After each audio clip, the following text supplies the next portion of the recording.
Welcome to the Rejuvenate podcast. I'm your host, Chrissy Hawks, and I am here with my co-host and creator of Feel Younger and Genetic Insights, Elwyn Robinson. And Elwyn, I think today is going to be quite a very interesting and profound day because you're revealing something to us today, the Feel Younger diet. Tell me, Elwyn, why did you want to reveal this to us today?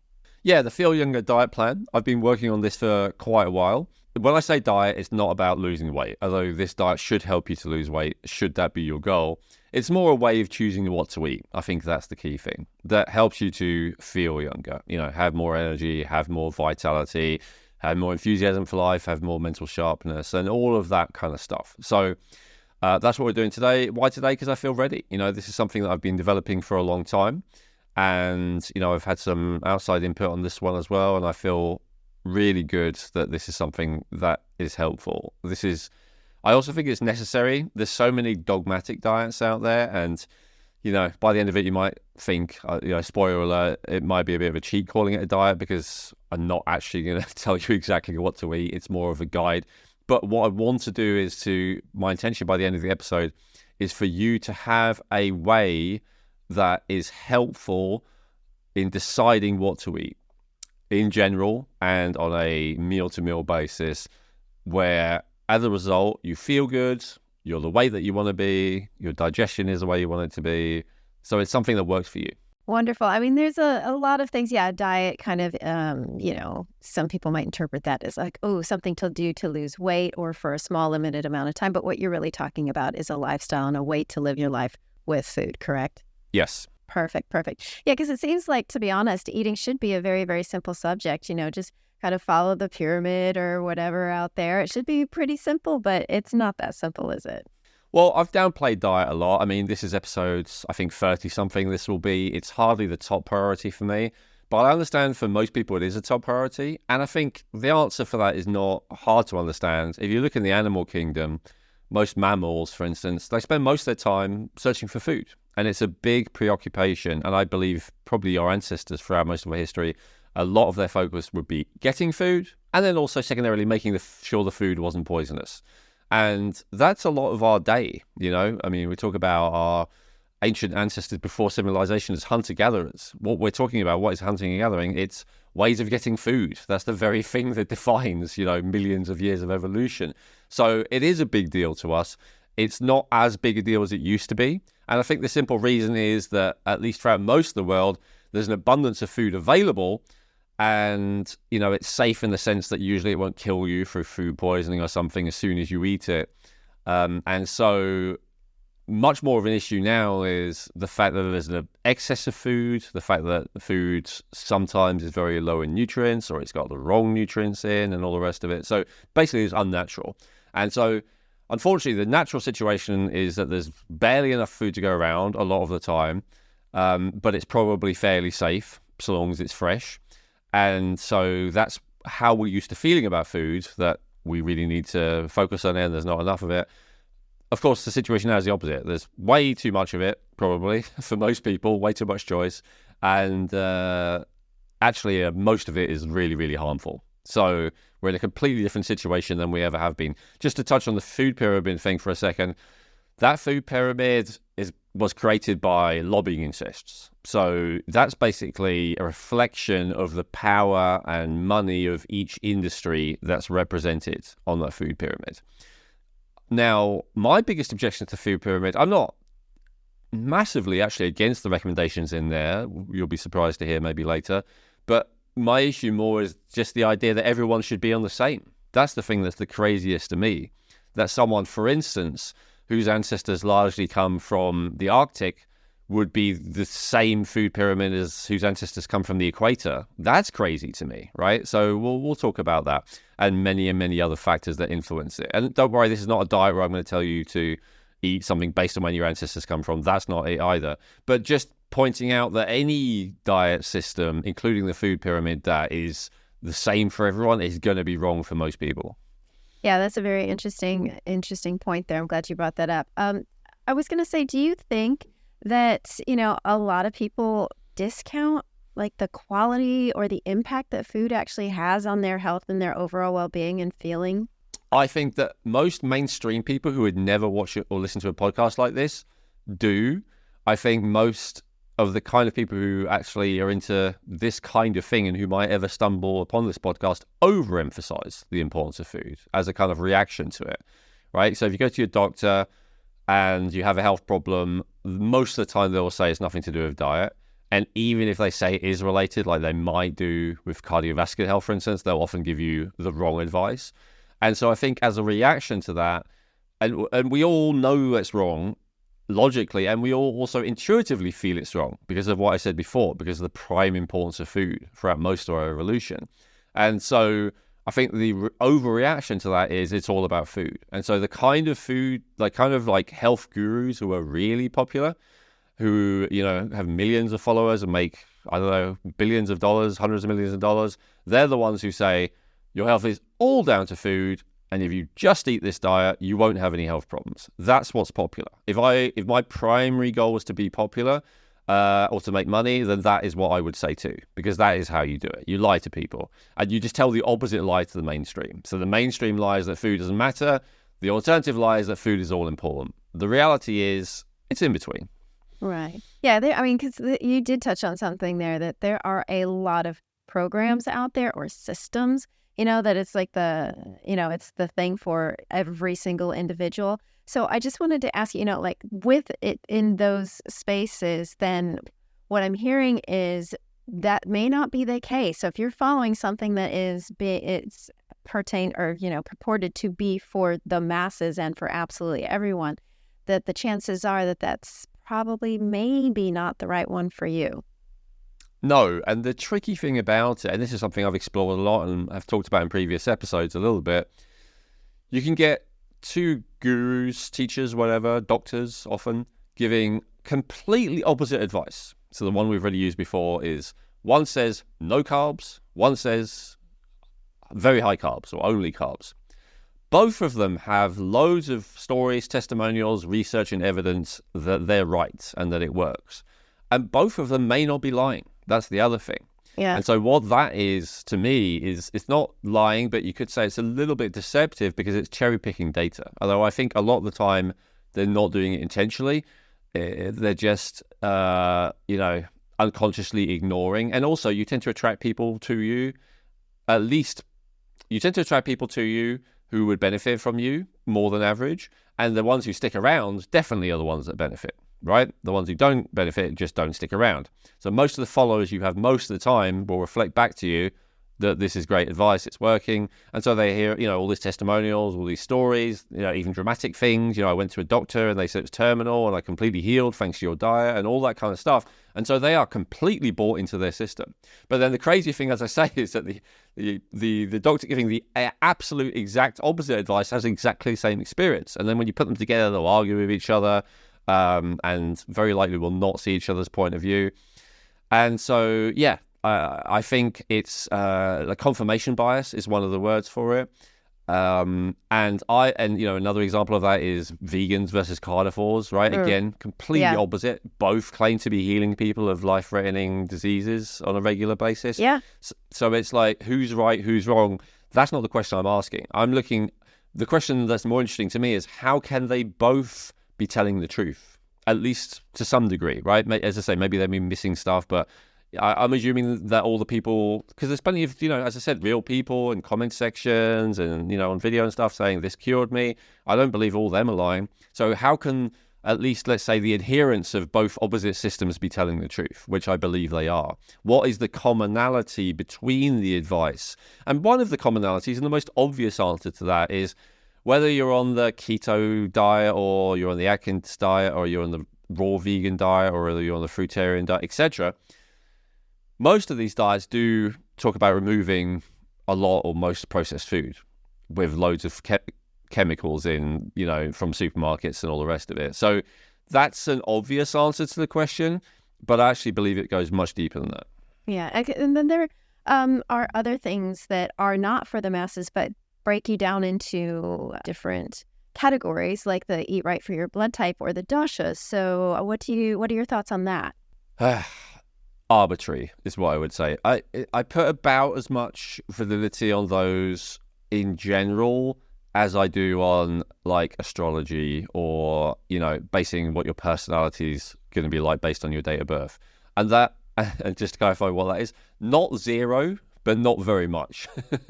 So there may be a little bit of validity to these things, but if you live your life based on what your star sign is, or even what your natal chart is and transits are, you're going to be making a lot of mistakes. And I think it's the same with this. Could there be a correlation between your blood type, or something like doshas are based on body types, either the vata, pitta, kapha, and it kind of makes sense that if someone is like thin and skittish and all the rest of it, that they have high anxiety and certain things will agree with them more. And ditto, if someone tends to be heavy and overweight and slow, the opposite will be true to them. So again, I think there is some validity to it.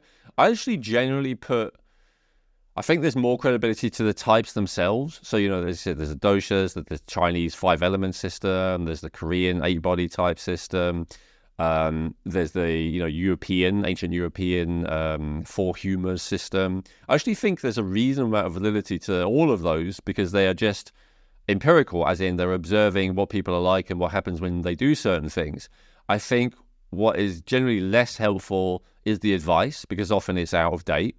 And, it may have been true when the systems were conceived, but things have changed so much since then in terms of the way people live their lives and the food that's available and the amount of toxicity in those foods and all that kind of stuff. So I think the systems themselves are reliable enough that I often think of them and use them as references, but the advice is often not, in my experience. Now, I say often, again, each of those people will have a bunch of students and followers who will go, this changed my life, this cured me of this. And of course, with anything, if it works for you, then great. But I want to present a system that doesn't just have a chance of working for you, but that will work for you no matter what, because it's really a way of working out what's right for you rather than an arbitrary list of this is what you should eat. There's other systems like the metabolic typing diet, for instance, which are not based on observation or blood type, but which are based on self-reporting, right? So we talked about self-reporting recently when we talked about personality, and it's the same kind of thing. If you do a questionnaire and it asks you all these questions about you, and you answer them honestly and accurately, then it's basically, with any self-reporting questionnaire, it's basically going to just spit back to you what you just told it, right? So if it says, do fats agree with you? No, when I eat fat, I feel worse. And then afterwards, it will go, you should eat a low-fat diet. Well, it's just said back to you what you've just told it, right? Yeah. So there's not a huge amount of sophistication to that. But again, those can be quite accurate because they're just telling you what you just told them. So those are the kind of systems that are out there that are, I would say, again, can work if you're lucky, can be helpful, but I would not follow rigidly if they're not working for you, because probably they're missing something. Yeah, I remember when, we've talked a fair amount about this, and you say that there's that person that it's just not working for. And instead of thinking that that person is wrong, what they can understand as well to give them hope is like, this isn't right for me, and that's okay. So that they're just not like, you've done it wrong or anything like that. So yeah, I'm glad you're talking about this today. Yeah, I'm glad you brought that up. Yeah, because there are some gurus and teachers, but in my experience, actually more like, followers who have a position of authority, like moderators of groups or whatever, who, if you say it's not working for you, they will blame you. Oh, you're not doing it right? So a carnivore diet isn't working for you. Oh, you're eating dairy. Oh, that must be it. Raw vegan diet isn't working for you. Oh, the nuts you're eating are not 100% raw. That must be the problem, right? So rather than asking questions of the person and more of themselves, like why might this not be working for the person, they go into defending and justifying the system. It's cult-like behavior. It's very common with people who have narcissism, but honestly, it's also just very common with any kind of cult member, that you defend the system. And again, to be maybe less judgmental of people who do that, I understand a little bit, because of course, a lot of the time, those are people who it's worked great for. Right. So they just want to defend the system that they feel has healed them or healed someone that they love, and they perceive someone saying it's not working as an attack, and then they feel like they need to defend. But of course, that leaves the person who's on the brunt of that defense feeling like either well, a few different things. It could be what's wrong with me that's not working for me, you know? It could be blaming myself. Oh, yeah, I haven't followed it properly. I've noticed that among people who really should know better. I won't name any names or give enough away to show who I might be talking about, but people who I know who've been involved for a very long time who are really, really struggling with their health. And again, I've been in that position, so I'm not judging that bit. We all make mistakes. But then who are following a highly dogmatic leader, expert, and when the worse they feel, the more they assume that it must be because they're just not following the system rigidly enough, rather than ever questioning if it could be the system. And this is a really massive mistake. And I mean, yeah, I'm talking about something that was years ago and nothing got better for them since, because I don't think they changed that position. So yeah, this is a big deal to me. It's affected people that I care about in the past. No one I know now, so don't bother looking it up. But yeah. No, good. I'm glad we talked about that because, yeah, it does go to that. It's like where I think, too, a lot of people hold so much value to that system instead of questioning, oh, wait a minute, maybe the system isn't the be-all, end-all, and there's nothing wrong with that system. It's just that it's like the jacket. It doesn't fit absolutely every size and shape. So guess what? You got a whole bunch of other jackets out there to go try on as well. So, no, that's really good. I wanted to ask, what do you think are the most common food mistakes that people make? Well, there's probably more than I'm going to be able to think of, but let me give you a few off the top of my head. We just talked about the first one, actually, following someone else's diet. And so we talked about this in some specific context, but let's even say it this way. Let's say, you know, your parents have eaten a certain diet and they've always been healthy. You eat the same diet, you're not. And so the idea that, well, work for them must work for me. No, and actually, your parents are probably the best people to do that with because at least they got the same genetics as you, right. between the two of them. But even then, there's all kinds of reasons why that might still not work for you. Yeah. Another common one that I see is, oh, this person's really healthy, so I'm going to eat what they do. Well, guess what? The kind of diet that you need to eat to become healthy is often not at all the same diet you would eat when you're already healthy. And I'll give you an analogy for this. Please. So, for instance, with money, the type of investment strategy that you would follow if you are just starting to invest money is definitely not the same that you would follow if you're already a billionaire. It's a completely different system. When you're a billionaire, you have all kinds of other things available to you, but you also have all kinds of risks and concerns that you're going to behave completely differently. And a person with $100 should not be trying to invest money like a billionaire. A person who's just starting out in business for the first time should not have the same build a business strategy as, I don't know, Elon Musk building his 7th business or whatever. It's just different. So what works for someone who is already where you want to be usually doesn't work for you when you're just started. But there's this idea of modeling, of, find someone who has the results you want and just copy them.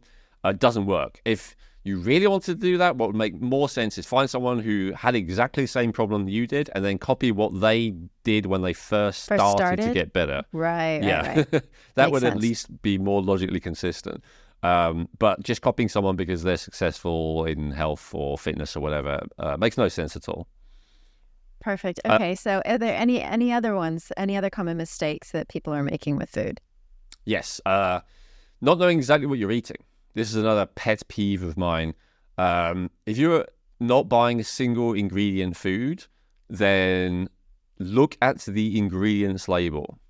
And just to clarify, the ingredients label is not the thing at the front that says 100% natural, organic, sugar-free or whatever. That's marketing. Good what distinction. You do, you turn it round and then there's two things that are relevant. Number one, the ingredients. Number two, the nutritional information. If you're really on top of stuff, you don't even need to look at the nutritional information because you know roughly what it is for the ingredients. But in most cases, it's helpful, right? Does it have my protein that I want? We'll talk about stuff like that later. But ingredients being key.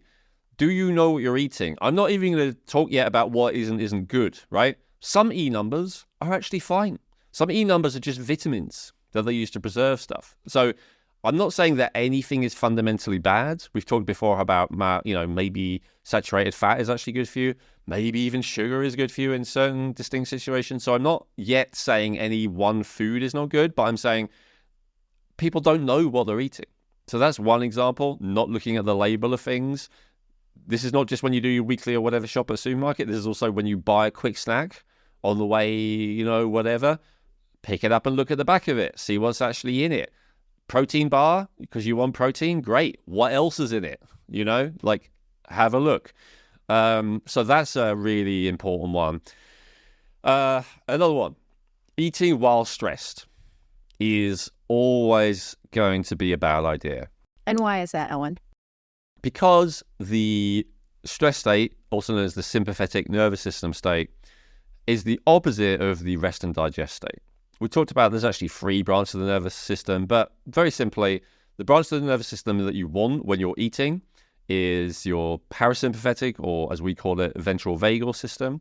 And this is where you are relaxed but present. And when that happens, your digestive system is active and strong. When you're in a sympathetic state, meaning stressed, stress hormones go up, the blood flow goes out of your digestive system. It goes into the heart, into the muscles, into the some areas of the brain, and it does not go into the digestive system. So you will, so just to clarify, the digestive system, that means less stomach acid, less liver function, less pancreatic enzymes, all of it. All of it is not going to work as well as less peristalsis, so the food moves through more slowly. So you have to make sure you're relaxed before you eat. If not, I would have this mental equivalent in my head. Eating something healthy while stressed is the equivalent of eating something unhealthy while relaxed. So if it happens because you absolutely have to eat and you absolutely can't calm down right now because you're in the middle of whatever warfare or whatever, okay, but don't count that as a healthy meal. That's how I would look at it. That's just an unhealthy meal because you were stressed when you ate it. And, life's not perfect, you're not perfect, fair enough, but don't kid yourself about it. Fourth one, overeating. I've definitely been guilty of this a lot. No matter how healthy something is, it's no longer healthy if you eat too much of it. It's a very unfortunate fact for me because I like to consume large meals infrequently for various reasons I've talked about before. But you should always stop eating before you feel full. Once you're full, it's too late. You've already overburned your system. This is because there's a 20-minute delay between your system telling you you're full and you actually being full. And so, eating slowly also helps that if you can. I understand sometimes you only have a 20-minute lunch break from your work and there's nothing you can do about it and stuff. But if you can eat slower, it's better, partly for this reason.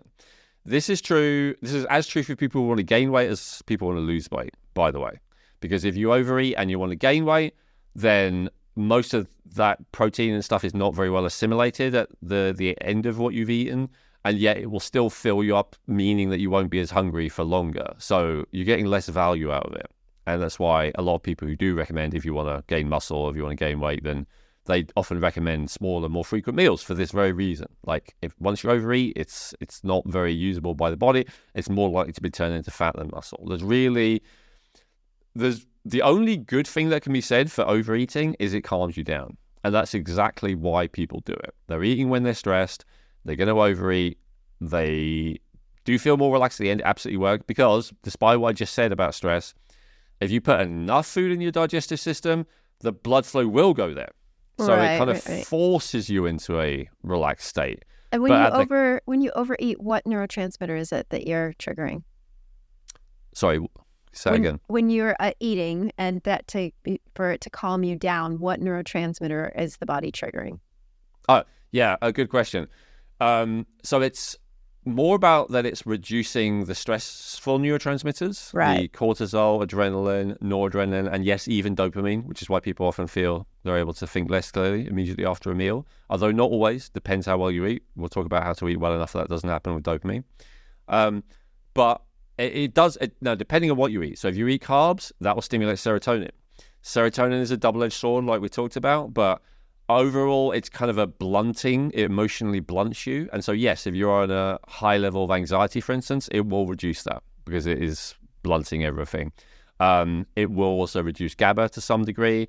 Fatty foods has been shown to increase oxytocin. So that's the feeling of satiation. high protein has been shown to increase dopamine. So eating sufficient protein is one way to not feel that mental dullness after you eat. But in terms of relaxation, I think it's more the turning off the sympathetic, meaning less cortisol, adrenaline, noradrenaline. That makes sense. Yeah, sorry, I didn't mean to interrupt the flow. So are there any other common mistakes after overeating? Let's leave it there for now. I think more will come up with the diet plan itself. Yeah, that's a good list. And I just wanted to touch as well on the ingredients label and the nutrition label, something that I was listening to on another podcast called Mind Pump, where that was the first time I'd ever heard of it, that the FDA allows a 20% difference between the reality of the nutrition label and the accuracy. So, even if you're trying to be super, super good, there's still could be a little bit of a difference. So it does help to really pay attention. Yeah, and there are certain things, especially in your country, the US, that you can get away with not even putting on the label a lot more than you can, for instance, in my country and I think rest of Europe. So that's an issue. Checking ingredients label is not perfect. It's a bare minimum. And I guess that's why it frustrates me when people don't do it. I mean, look, they may be lying to you about what's in there. They may be putting stuff in that they don't have to tell you about. There could be a lot of bad things going on. But honestly, a lot of the time, they're telling you to your face. Yeah. This is garbage if you just look at the ingredients. So absolutely, it's not foolproof, but it's a good start. Wonderful. Yeah. So do your due diligence. Look at the ingredients label. Very good tip. Very good tip. So Elwyn, what's the first thing somebody should do when they're deciding, what's right for them to eat? Okay, so there's a couple of pre-steps I'll go into, and then I have maybe a 10-step system for the diet plan itself.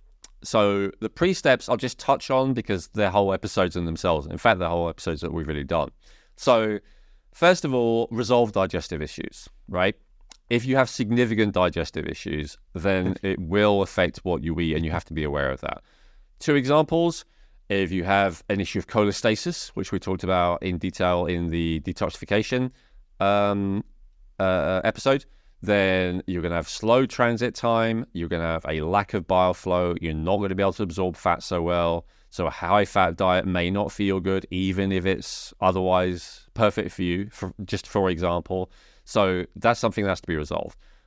Ditto, pancreas is part of the digestive system. If you have issues with your pancreas and you're not able to handle carbohydrate, same thing, right? That will have to be resolved in order for you to be able to eat a diet that is perfect for you. That's one of the, I guess I could have put that as the 5th, what people do wrong, is trying to find the perfect diet, right? And, primal these days is popular, looking at what our ancestors used to eat ages ago and stuff like that. But again, just like I said, trying to copy the diet of a perfectly healthy person is foolish if you're not. Trying to copy a diet that works for someone with a strong digestion when you don't have that also isn't going to work, right? So any digestive issues that you have need to be resolved. Now, almost everyone seems to have some level of digestive issues. So what I mean is, if they come up that they're significant enough to interfere with everything I'm about to recommend, right, then that's something that then has to be addressed. Second one, right along with that, and I guess a clarification of that, is resolving digestive infections, right? So there is SIBO, small intestine bacterial overgrowth, SIFO, small intestine fungal overgrowth. I think there's a new name for the methanogens. Is it SIMO, small intestine methanogen overgrowth? I don't know. Any kind of, I guess parasites would go in that, SIPO. Yeah, for sure. Any kind of organism in your small intestine, it really shouldn't be there. There's also, even with the large intestine, there can be the wrong microbes growing in there, pathogenic microbes. There can be fungal there can be parasites there. So all of that can ruin your efforts to eat well. These things are not always easy to address. I have not done an episode about this. I would like to get an expert on this one, really. Maybe I could do an episode on the simple answers, because for many people it's simple, but there is a significant minority of people who really struggle with this and absolutely do need professional help. I was thinking about this. It is ironic that a lot of the conditions which are barely recognized medically, although they are these days, like chronic fatigue or SIBO, are actually very hard to deal with, even by medical doctors and alternative ones as well. Again, not always, but in a I don't know, 20, 30% of cases, something like that. Whereas something like cardiovascular health is actually really easy to address for an alternative practitioner like myself, so long as the person actually does what you recommend. So it's interesting and ironic. Anyway, digestive infections have to be dealt with if they're significant. Again, almost everyone, it's less about what comes up in a test result. Like if you get a test result and it says, oh, I have a little bit of E. coli or I have some candida or whatever, but you don't have any digestive symptoms, that means that your body's okay with it. Right, it's handling it. Yeah, because again, technically the inside of the digestive tract is not inside your body, so your immune system doesn't completely freak out if there's a little bit of these bad guys there sometimes, and sometimes it's fine. It really depends a lot on how the person's doing otherwise, how their immune system is, etc. But if it's getting in the way of following the advice I'm about to give you, it has to be addressed. So those are the two kind of warnings or precautions or caveats I give for the rest of the system. Perfect. So first things first is resolve those digestive issues or resolve those digestive infections before you really start looking to the next steps. Yeah, because for instance, with those, often you have to eat a particular way. That may not be the perfect diet for you, but it is the perfect diet to resolve that situation. That's the key thing. Right. Perfect. So then, so now that, let's say somebody has done those things, now what do they do? Okay, step number one, be clear on your goals when it comes to digestion. I guess we all ultimately want the same thing. We want to feel great. We want to have good energy. We want to be a perfect weight. But, if your goal is to gain weight and if your goal is to lose weight, that's going to be a different strategy to some degree. Not as different as you'd think, and we'll get into that. But nonetheless, you should be clear about what's important to you. For me, I would say the most important thing for me with eating is that I enjoy it and that it fills me with energy. And third, that it's good for my digestion, because my digestion is still sensitive. So those are the three for me. But that's my priorities. What are yours, right? And so, because again, this is why the one size fits all or even one type fits all system doesn't work. It depends what you're trying to achieve, So if you do want to lose weight, for instance, then, a diet lower in carbs is more worth considering than if you want to gain weight.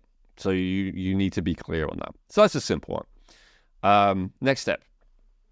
So the first thing I would do, and this is not sitting down to eat, this is more thinking about what am I going to eat from now on, right? So the first step I would do is really think about removing anything which you would consider to be junk.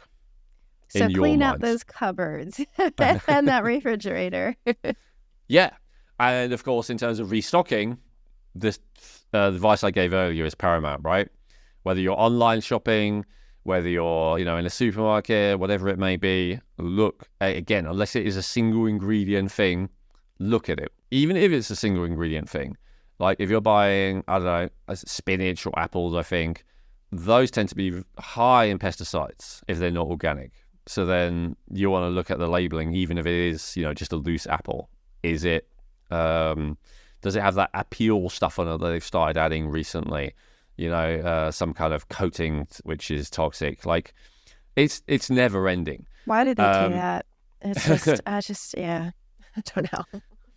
If you end up going the same direction I ultimately did with all of this stuff becomes kind of irrelevant, doing something similar to me, because you just, you have a handful of sources that would never dream of doing that kind of thing. Yeah. But that's not practical for everyone. So No. I'm going really from first principles here. So obvious poisons. Now, this is a question of definition, and we'll get more into it later. So what are obvious poisons? I think an example is anything that sounds like a chemical that you don't know what it is.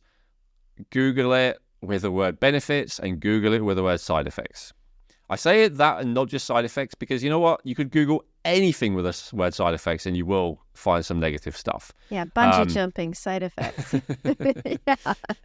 Well, I'm saying, any nutrient, right? You can look up vitamin C side effects and it's going to give you a bunch of negative stuff. Doesn't mean you shouldn't have vitamin C. And right. Vitamin C, as I said, is an E number. I think it's E400 or 500 or something like that. I didn't know that. Okay. Yeah, and vitamin E is an E number, sodium bicarbonate is an E number. There's lots of, things which are perfectly fine, which are E numbers. So that's, again, the research to actually look it up and see what it is. Now, say look up benefits as well, and maybe consider your sources when it comes to the answers. Google it, okay, but if it's mainstream, do you trust the mainstream? Probably not entirely, again, if you're watching or listening to this. So think about that. But generally, the only benefits are for the food manufacturers because it's a preservative or a flow agent or a coloring dye or whatever, and the list of side effects is long, that's something that you don't want in your body, right? Anything else that you've researched that you're already convinced is bad? So, for instance, for us, that might be omega-6s, right? Seed oils, all of them except for coconut and macadamia, which I guess are technically seeds. So any other seed oil, corn oil, soy oil, rapeseed oil, which I guess it's called canola oil, all that kind of stuff. Yeah, canola, yeah. You probably don't want any of that, right? So if you've really decided, then okay, screen that out, right? So that's the first step. So I guess just to clarify, what I'm talking about here is, you go into a supermarket, aisles and aisles and shelves and shelves and shelves full of stuff, right? How do you choose what you eat? Most people, I would say, would do it based on budget, habit, and taste, right? So I'm saying, I understand that, but if health is your focus, then I'm suggesting an alternative way to view it. So first of all, don't throw anything into the cart, virtual or literal, that has ingredients which you already know you don't want, or which you suspect you don't want and you don't have time to look it up. Okay, so that's the first thing. So next step. Now this is a lot more tricky, but we have to talk about it.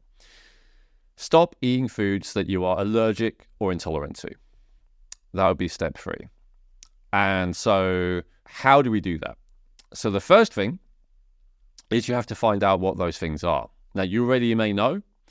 There's a couple of ways to test this. I'm going to talk about this briefly because we have a full episode on this, which I refer people to. So very briefly, there's 2 types of immune reaction to food. There's IgE, generally called allergy, and there's IgG, called intolerances. When you eat an IgE food, you will get a fairly strong reaction fairly quickly, usually within minutes.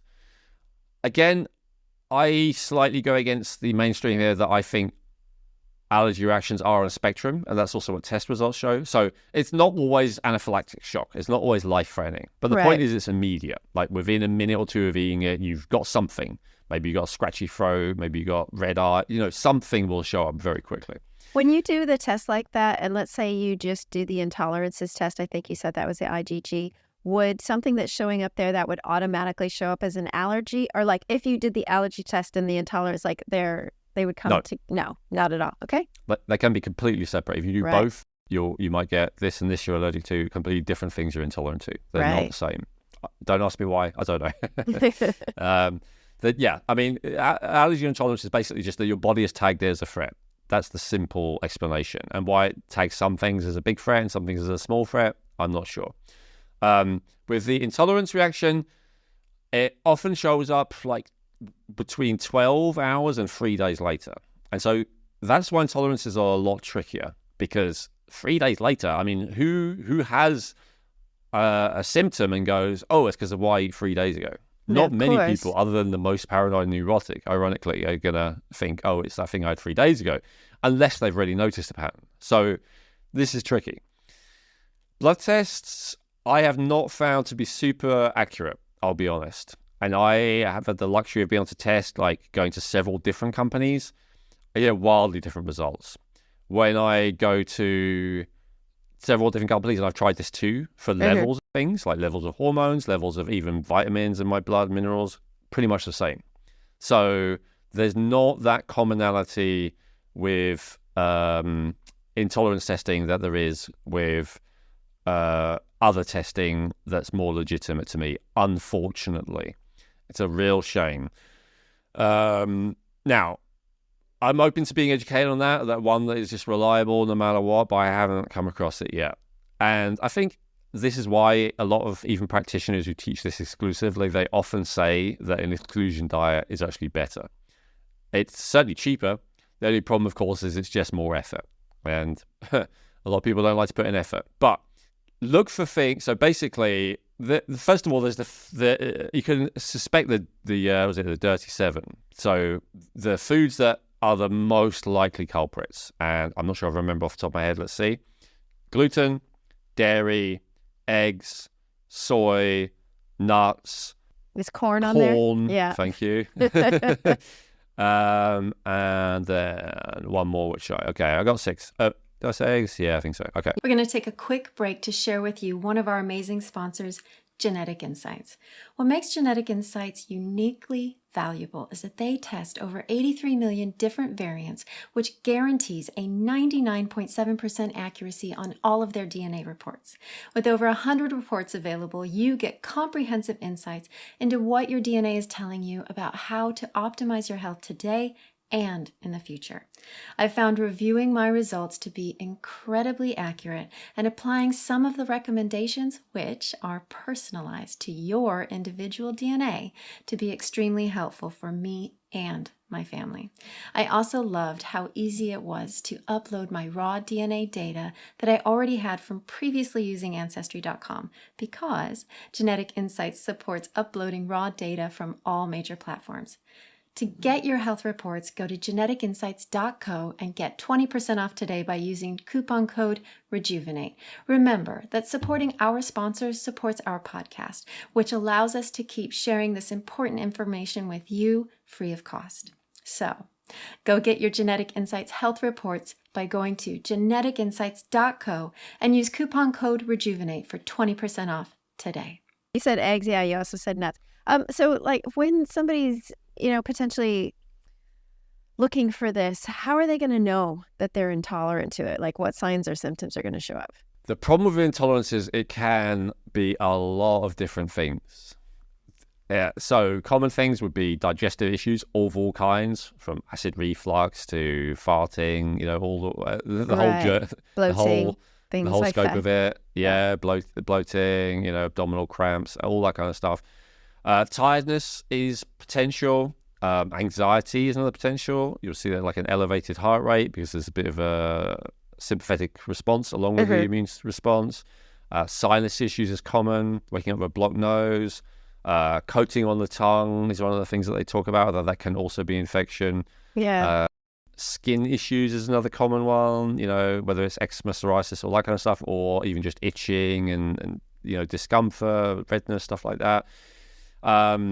But yeah, it could be anything. Could be bladder issues, could be joint pain starting up. I mean, like, it's vast. Yeah. And so that's one of the problems, and that's why, until relatively recently, I don't know, 10 years ago, this was not well known at all. And even now, it's still not mainstream. I think there's 2 reasons.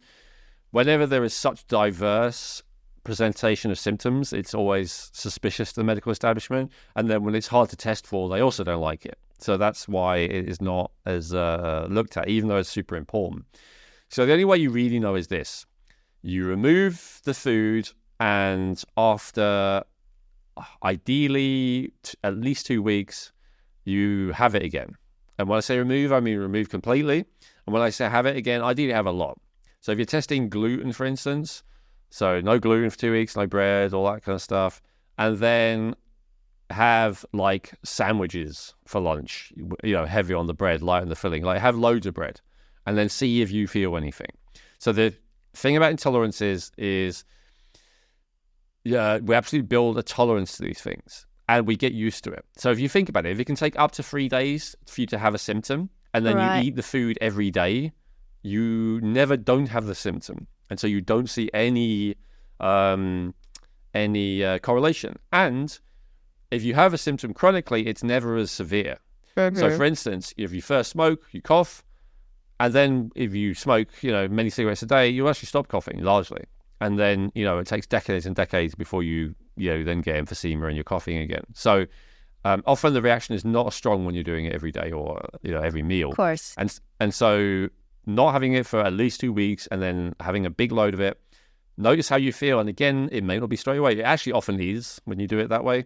But it may, at least within a few hours. But be open that you wait a day or two. Don't forget, I've done this, right? I try it, feel totally fine. Oh, great. Next day, done. Food must be fine. And 2 days later, a problem arises, and I don't make the connection. So you got to be aware of that. Because I was going to ask, I mean, with these intolerances, it sounds like people could have an intolerance and just so not even be aware that they actually have one at all. Yes. Yeah. And this is common. This has exploded recently, allergies and intolerances. There's theories as to why they're being talked about in the mainstream for the first time I've seen.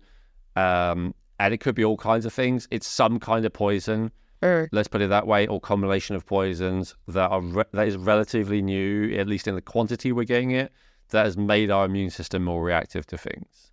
So, because some people say, my grandparents, no one was gluten intolerant, no one was peanut allergic. It's nonsense. They probably hardly than were. That's true. We're less healthy. That's just the reality because we're inundated with poisons or something.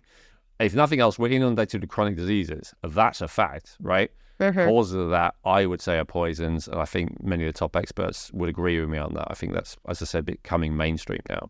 Just a quick recap. It is be clear on your goals, remove anything you consider to be junk and toxins, and then stop eating things that you are allergic or intolerant to. So that's where we're at right now, correct? Yes. And a couple of more things about intolerance quickly, and then I'll move on. First of all, we're often addicted to the things we're intolerant to. So one of the other signs that something is worth testing, other than the fact that it's just on my list I gave, common culprits, is if you can't imagine going without it for 2 weeks, then that's the number one you should start with. That's the most important one.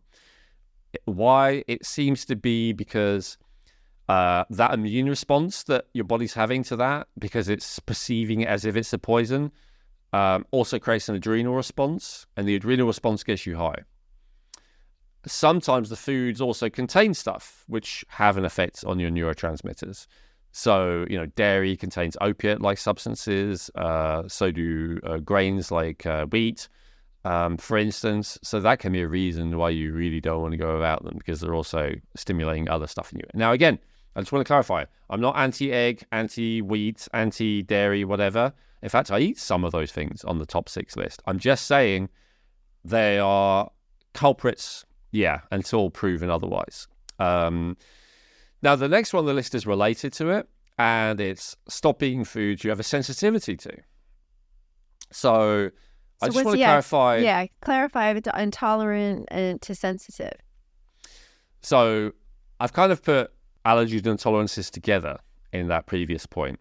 Allergies and intolerances, what they have in common is it's your immune system reacting to something. So that's my definition. Other people use these two terms differently. I wish that they didn't, but it's kind of confusing.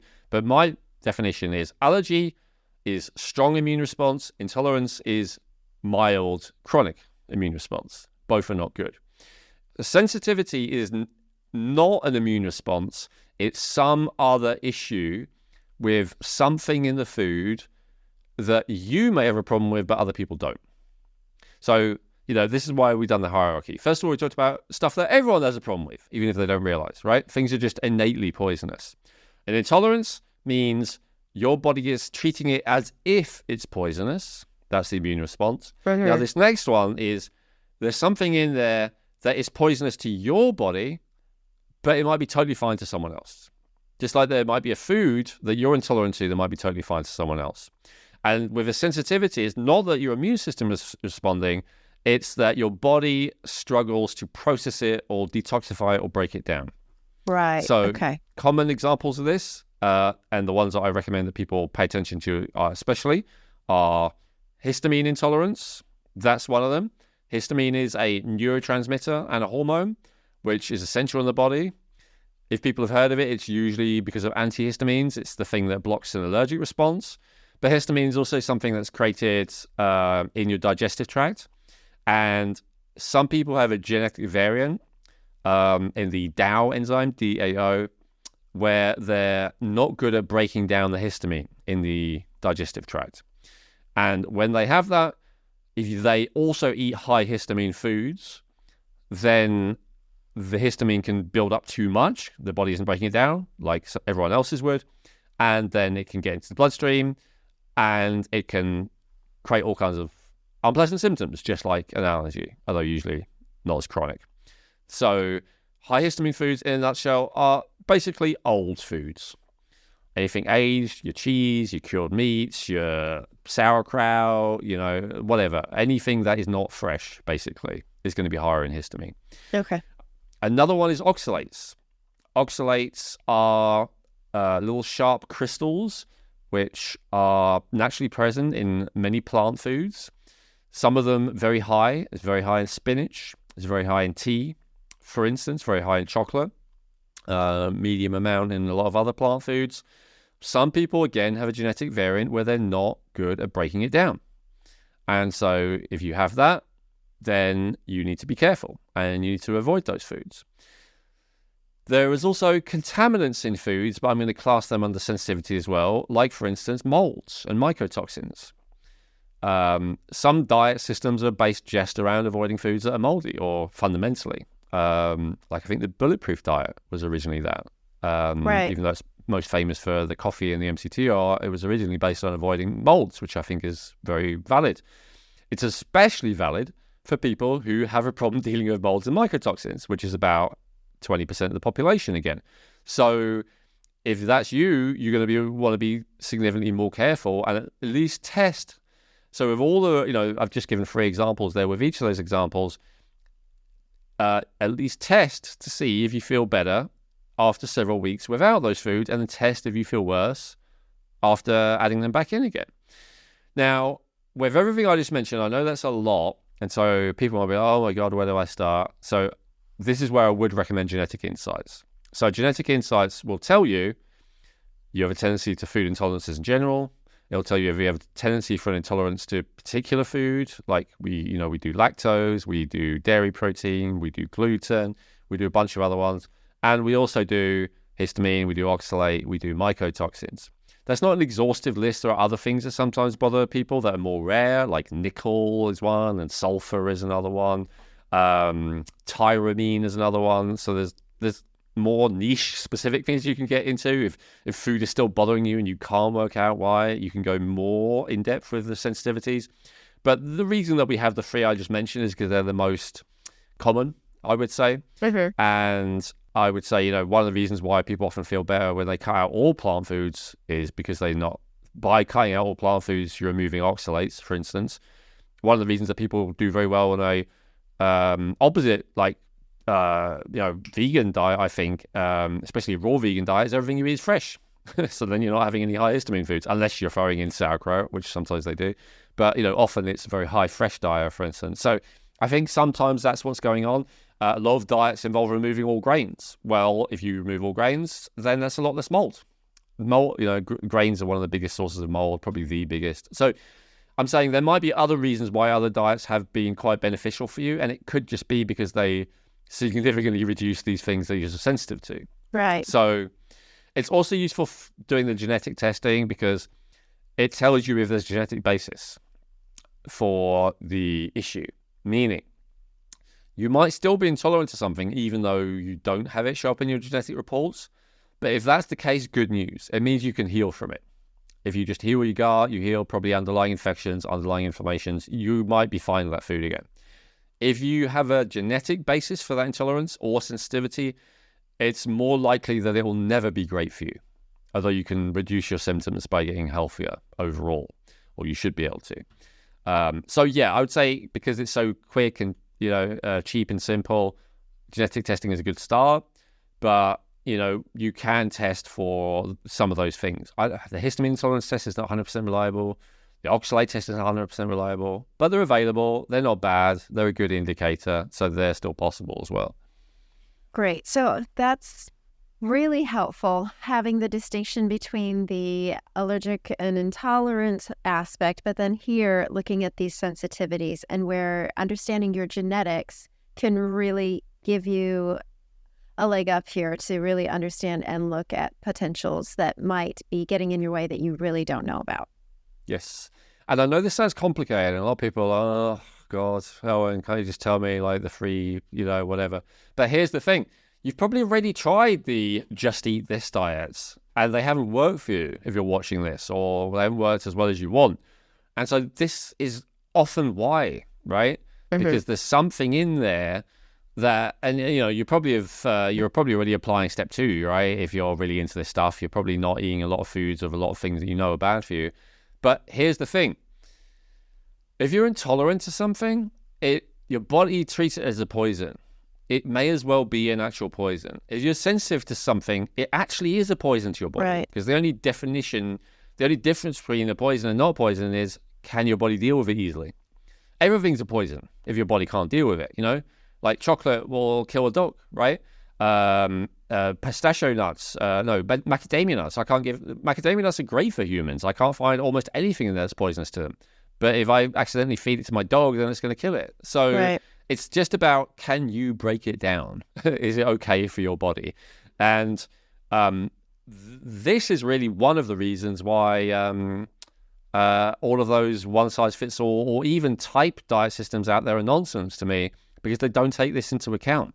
Mm-hmm. And does everyone have something they're intolerant to or sensitive to? No. But I would say, again, right now, 2023, because of how unhealthy we are and how common chronic diseases and all the rest of it, I do believe it's more than 50% of people have one of these things going on. That's at a lot. least. Yeah, that's a lot. And especially too, I think as well, if you're at that stage, or somebody's at that stage, like, I just don't understand why things aren't working, that this is something to dig deeper into. Yeah, stop eating foods that you're sensitive to. So that's number 4. So is there another step beyond that? Step number 5 is reduce foods which are very high in vitamin A. So I won't go into this in great detail. I would refer people to the interview I did with Grant Genereux about vitamin A toxicity. So what I will say is this: Grant has a theory. He presents very compelling evidence that vitamin A is not a vitamin at all and that it is not beneficial. I do not expect you to believe that. But what I would encourage you to do is this: ask how many people end up with excessive amount of vitamin A in their liver by the end of their life, based on liver biopsies posthumously. It's a lot. It's something like 50%. And that's excessive from a mainstream medical standard, not from Grant standard. So it's very possible, even if you believe vitamin A is wonderful, that you've got too much in your system. The problem with vitamin A, it's a fat-soluble substance, and because of that, it builds up in your body. And the more you longer have it for, the more that it builds up, unless you clear it out. I realize our ancestors would have consumed some, but our ancestors would have also gone substantial periods of fasting, involuntary maybe, so they would have had a break from it periodically. And our ancestors were not burdened with anywhere near as many other toxins as we are. So it's just one more thing to deal with. For example, the way that your body deals with retinol is a sugar, is an alcohol. That's why it ends in ol. And just like ethanol. And for instance, if you're drinking lots of alcohol every day, then you'll have more and more vitamin A building up, because the same enzyme that would break down vitamin A is now preferentially breaking down the alcohol instead. That's one example. Both alcohol and vitamin A, when your body processes them, it turns them into an aldehyde. An aldehyde is way more poisonous than the original substance. Aldehyde is way more poisonous than alcohol. Aldehyde is way more poisonous than retinol. With vitamin A, it then also, unless it is flushed out before that, if it stays in the cell, it's turned into retinoic acid. Retinoic acid is, again, way more poisonous than an aldehyde. So this is a situation where, yes, our ancestors who, fasted periodically, who had way less toxic input from us, may have been okay from with what they were getting from a natural diet. We are not. Now, the other problem is that for the last 40-ish years or so, especially in the USA, they've started adding vitamin A to loads of food. They've been fortifying it. This is actually throughout the world. The very first genetically modified food was golden rice. The delightful Bill Gates used his wonderful philanthropic investment to support the creation of a rice that had high levels of vitamin A in. to prevent the deficiency of that specifically in Asia, which is the most populous continent in the world. So there's this push that everyone gets lots of vitamin A, just like there's a push that everyone gets, you know what, thing we can't talk about. So is that a good thing? Well, that's debatable, but I would recommend to avoid the highest vitamin A foods. I don't think that unless you already know that you have a toxic level that you necessarily need to avoid it altogether.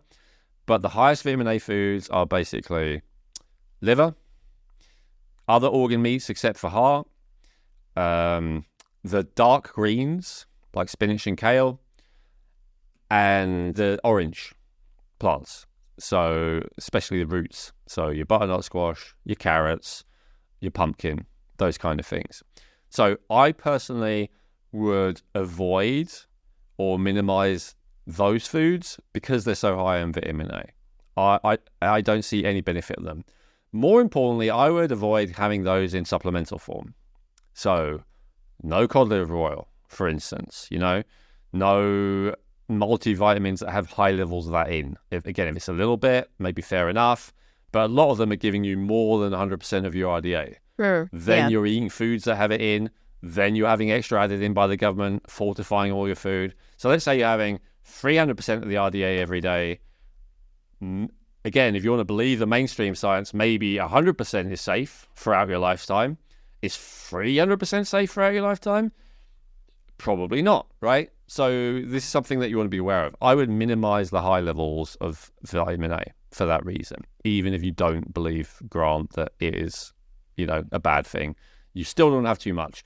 I believe vitamin A is the most studied vitamin of all, and there are literally hundreds of studies of the dangers of vitamin A toxicity. It's not uncommon. It happens a lot more often than we think, and it's not good. Yeah, I would ask, there's a lot out there with drugs being prescribed for acne, Accutane, that's like high vitamin A, or retinol or retin A, things like that. That's purported for great skincare, but, it sounds like it's having the opposite detrimental effect long term. Well, it works temporarily for reasons that Grant does explain in his book, and I think he does in the interview I did with him as well. But then they're known to not work after a few months, right? Which is why you have to stop taking them for a while before you start again. But yeah, all those things, especially Accutane, it's building up in your system. I had someone ask me the other day how you detox from Accutane, and I said, well, the first step is, your body turns vitamin A into Accutane. It turns retinol into Accutane, and beta-carotene. It turns beta-carotene from plants into retinol, which you normally find in animals.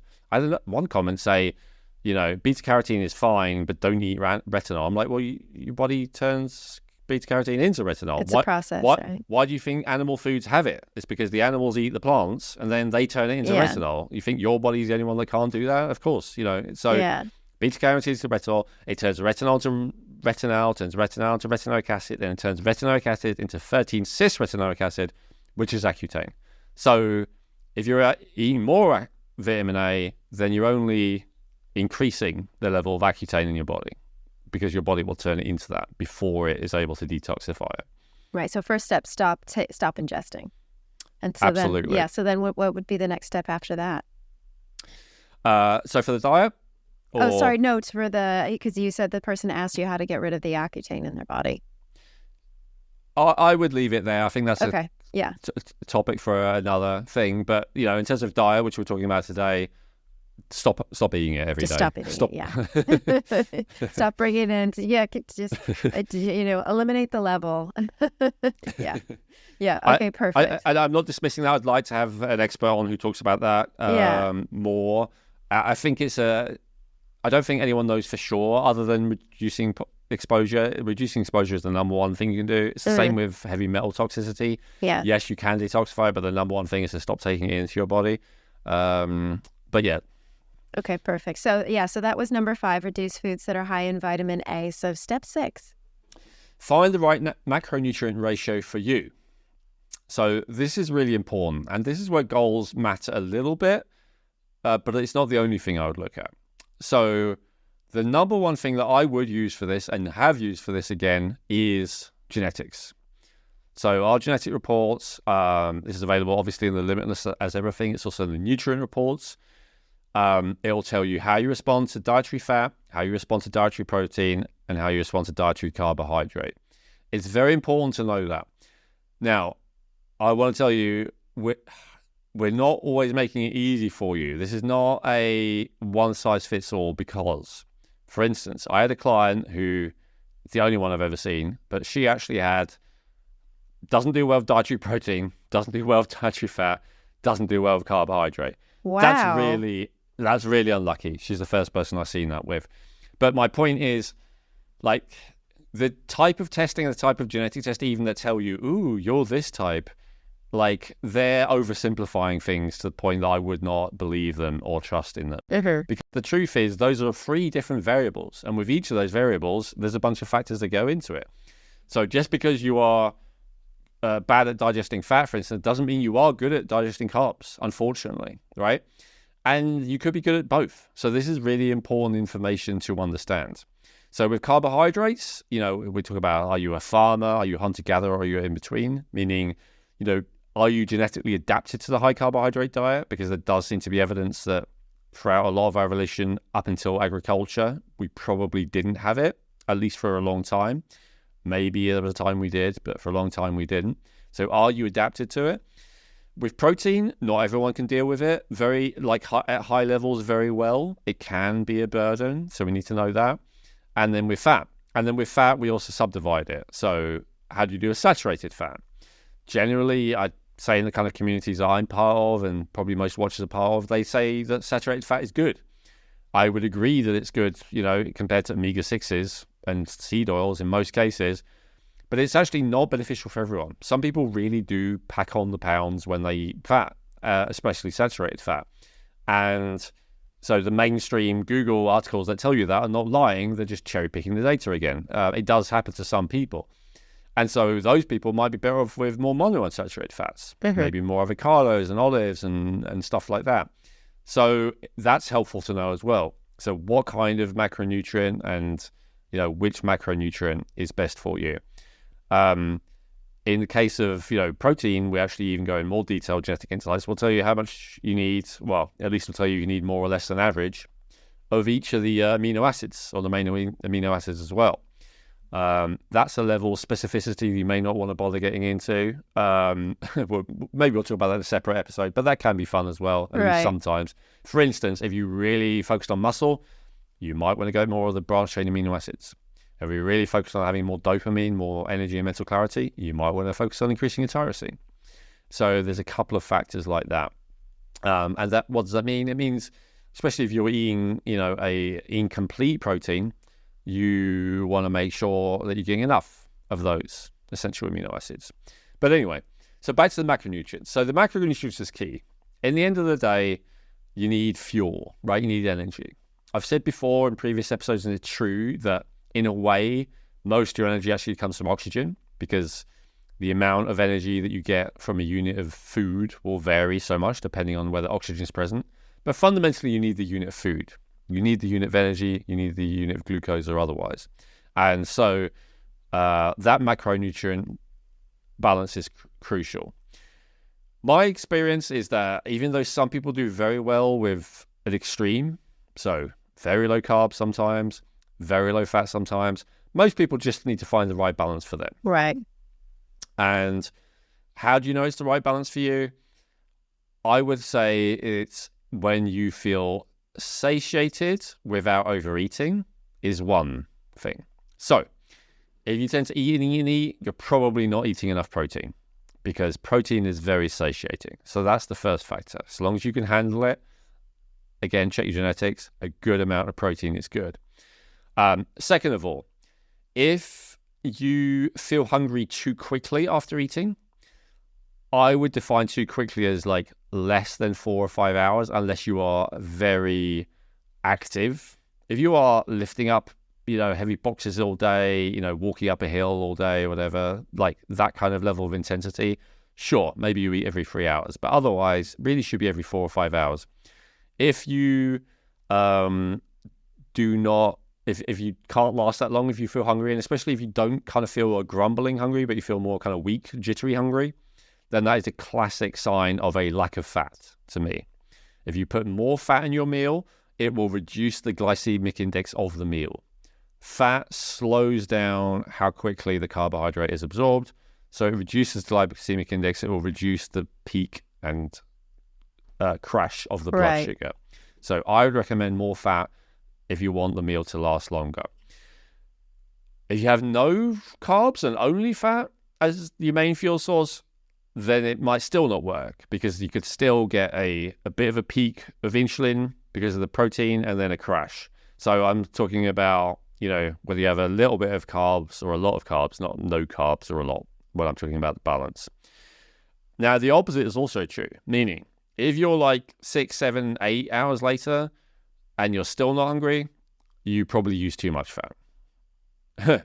And, why would that ever be a problem? Well, for instance, because, maybe you ate at 2 p.m. and you want to go to bed at 10 and you're not hungry until 9, right? That's not convenient. No, right? Exactly. Yeah, because then as well, that's not allowing you enough time to get enough of your fuel in for the day. So then you're going to bed by not being able to fuel your body with enough food.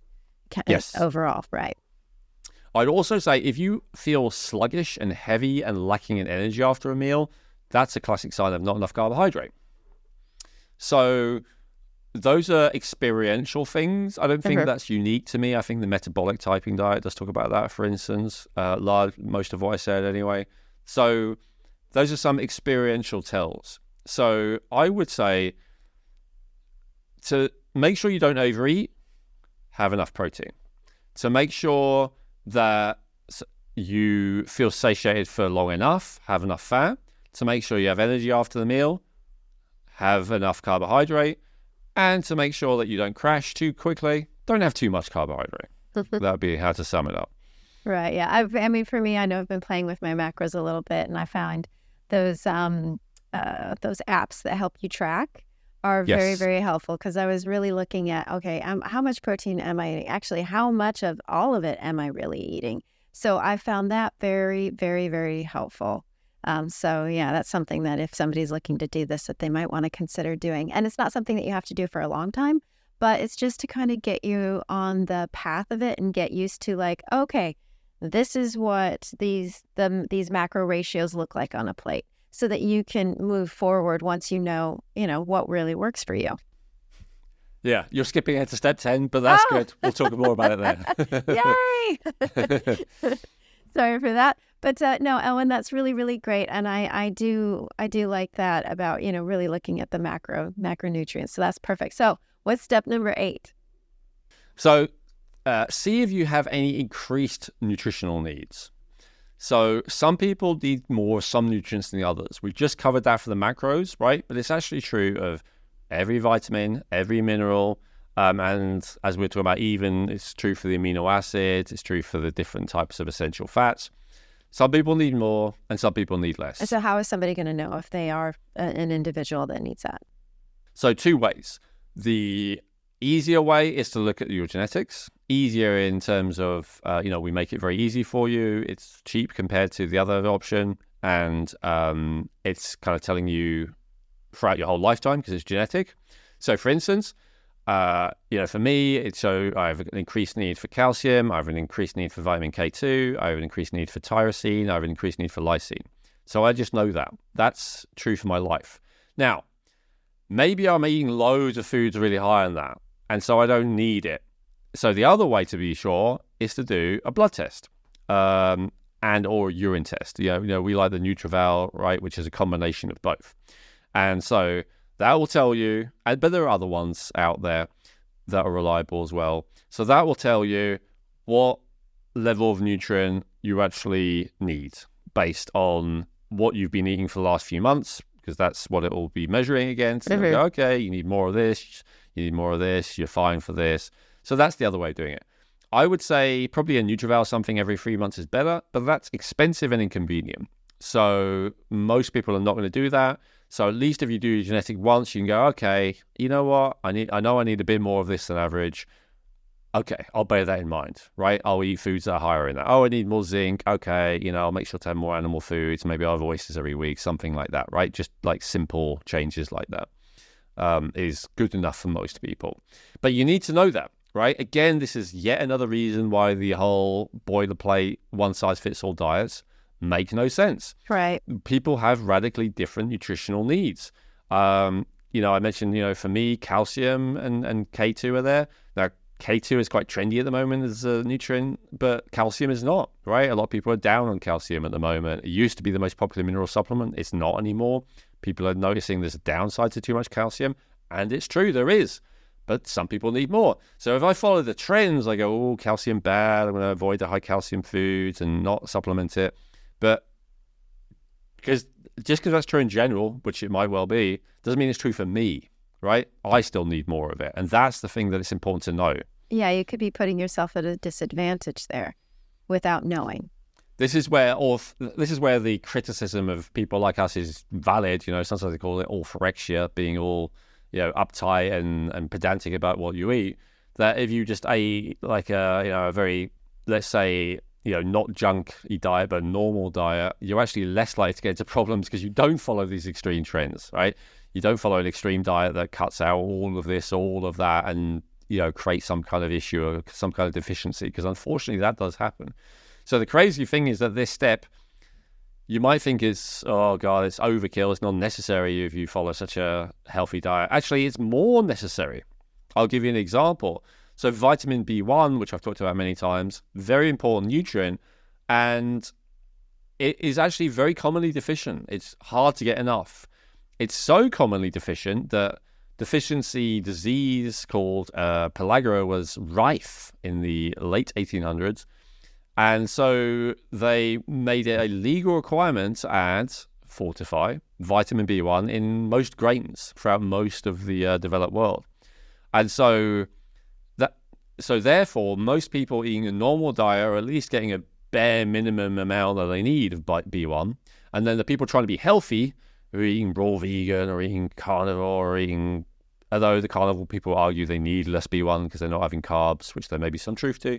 But anyway, the people eating the extreme diets, which usually mean no grains, or at least no fortified grains, then they're having less B1. Right. So every time you cut something out, as beneficial as it is, you may also be removing something that you actually need. So that's why I recommend, as I said, at least the genetics to know if you have a tendency to need more or something, because that's a recipe for disaster. Oh, another one for me is choline, for instance. And right. when you don't have choline for a long time, you often end up with cholestasis, which is exactly what did happen to me, causing all kinds of knock-on effects. So again, information I wish I'd have known earlier. I was on a very low choline diet for a long time, and I had an increased need. And I did all of that while trying to be healthy. So this stuff happens all the time. It's not just me. I've met so many clients who've had very similar situations. So it really is important to know. Yeah. One of the things I was just looking at for B1, it says that alcohol use really depletes B1 as well. So yes, like if alcohol, yeah, carbohydrate, toxins, mycotoxins, heavy metals, stress, all the stuff that we're inundated with in our modern world all deplete B1. And right. many more things than that even, yeah. But the only time medically you'll be administered B1 is usually if you're an alcoholic. They'll give you like an injection of it every week or something like that. Yeah. All right, so watch. And diabetics all should be on B1, although it's not administered. In some countries it is, but most it isn't. Yeah, so definitely check to see if you have an increased need for nutrients, for sure. Beautiful. Elwyn, so what's step number 8? Okay, so at this stage, you're going to have excluded loads of stuff. That's been our focus so far, right? So the next thing is to look at what's left and be open, right? So what I would say is focus on the foods that you actually really enjoy. So pick out what you enjoy. There may be items on that list which you don't consider healthy because some guru or other told you that they're not good for you. Maybe meat, maybe nuts, maybe seeds, maybe fish, maybe fruits, whatever, maybe grains, I don't know. I'm telling you though, if they're still on this list, they're probably better for you than a lot of the stuff you've removed, even if some guru told you that stuff is good for you. Remember, something that's okay for you, like say, I don't know, rice, is going to be good for you compared to how bad like some superfood is supposed to be, but it's something you're intolerant to, right? Doesn't matter what it's classified as by even the mainstream or your favorite guru or whatever. If you're sensitive to it, if you're intolerant to it, if it's got high levels of poisons in it, then it's worse for you than even stuff you may have thought is not that great. That's the key thing. So look at what's left. Look for all the categories, right? Meat, fish, oils, grains, seeds, nuts, pulses, vegetables, fruits, sea vegetables, right? Look at everything that's left and ask yourself, what out of that do I enjoy or might I enjoy? Now, if the answer is nothing, which does happen, then I have a solution for that as well. The solution to that is to do a temporary fast. And what does that look like? It looks like stop eating, preferably at a time when you don't have to do anything, like a weekend, let's say, at least. Maybe when your family's away or something and they're constantly demanding things from you. And don't eat. For some people, it doesn't take a weekend. It just takes skipping a meal, like dinner or whatever. I'm not a universal fan of fasting. We've talked about this before. It's not always good. It does slow down the metabolism a little bit, but it does also cause autophagy and cellular detoxification and like a spring cleaning of your digestive tract and all that. So there's good things about fasting. There's bad things about fasting. But a specific benefit of fasting, so long as it's not really contraindicated for your health condition, if you have one, is that all nonsense about, I don't like anything, goes out of the window. When you're hungry, you're hungry. So then fast for as long as it takes to look at that list and go, you know what, that actually sounds quite nice. Right? Maybe I would like some whatever. I'm not going to put any ideas in because I'm not trying to say you should be eating this or that, right? Right. Whatever's left on that list, I suppose a bit of that be. And then maybe, if you're like me, recipes come to mind. If you have the willpower for it, you can even watch the cookery channel, or you can go on like recipe websites or read through recipe books or something like that. Even if you've never cooked a day in your life and you're never going to, you can still look at recipes just to see how things are made. Right. Oh, cottage pie. Oh, that is quite appealing. I'll get someone to make that, or I'll buy that, or whatever. Right. So just consider, and you'll find that there's some things that you're naturally attracted to when your real hunger is present. And so, as I said, some people need to fast to rediscover that real hunger. Some people don't. But fasting's not bad for you, except for if you have a very slow metabolism, or if you have a real blood sugar issue or a real adrenal issue, but usually it's beneficial. So create a list of things that you actually enjoy, right? Now in that category, I would say, are you going to get every nutrient you need from there? Maybe, maybe not. I mean, ideally, yes, right? But I don't think, from what I've seen, and we'll talk about this next, almost no one gets over 100% of every single nutrient that they need. And that's even based on the normal amounts, let alone the fact that some people might need more of various things. So no one has a perfect diet just from a very mainstream nutritional point of view, let alone an optimal point of view. So it's probably not going to have everything you need, but at least you need enough protein, carbohydrate, and fat based on what we've decided, So if everything you've chosen is, I don't know, high carb, that's not good enough. Now look again and find something that's high in protein. And then look again and find something that's high in fat, right? Or whatever. You need to find something in those three categories specifically. That's what I say. Because you can always augment. You can augment with other things, and we'll talk about that next. You can always augment. You can supplement, but you can't supplement carbs, I suppose you can supplement protein technically with protein powder, but again, I'd classify that as a food, not a supplement. So right I would put that in the food list. Going for and oil, and sorry, just clarify, oil is like a fat supplement. It's just pure oil, But again, I wouldn't classify as a supplement, I classify as a food. I hope you're enjoying this episode. I just need to take a moment to quickly tell you about a way that you can support the podcast by getting high quality, affordable supplements that Elwyn and I personally use, and that's Feel Younger. What I love about Feel Younger is they have great quality products with minimal fillers, but the prices are very affordable. You can call their customer support team 20 hours a day, 7 days a week, and in my experience, they're really helpful and friendly.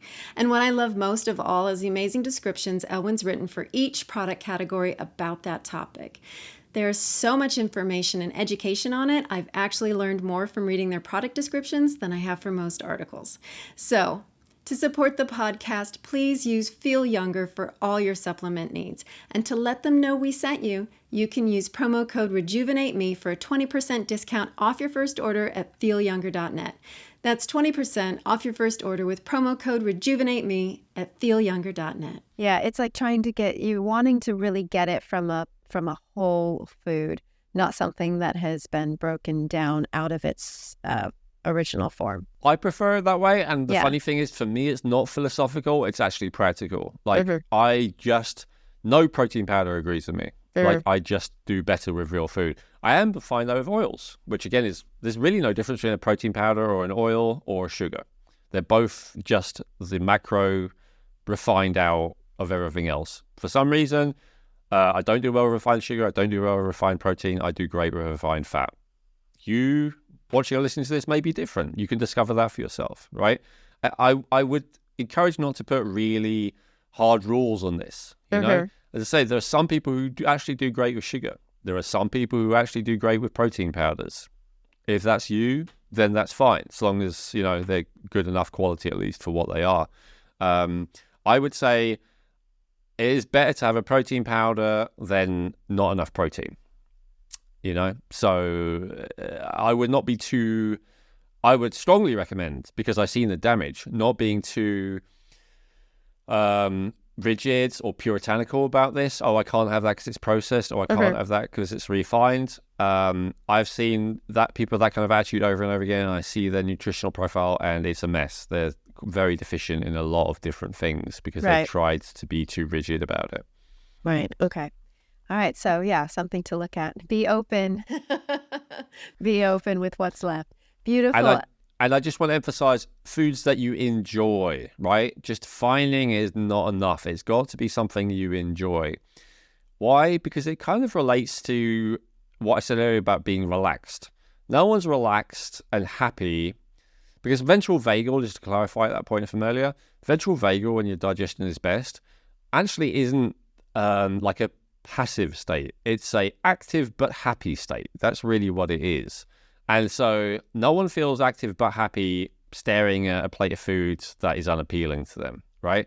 It's got to actually be appealing as well. And as I say, if that sounds impossible to you, then you just haven't gone long enough without eating before staring at that food, because you will be able to summon that hunger. Now, if you have eating disorders and stuff like that, again, that advice is not for you. No. There's always exceptions, but any person who likes to eat, you know, on a very regular basis, that's a very simple way of regaining that natural desire for a food that will be good for you. Yeah, an affinity for it. Absolutely. So beautiful. That was step 8. So what is step 9, Owen? So it's what you mentioned. So use a food calculator to see what's missing. So I would 100% recommend that you do what Chrissy just said. I can't remember what the app I use called is, but it's great. Maybe we'll put a link underneath. You could put a link to yours as well, Chrissy, whatever you use.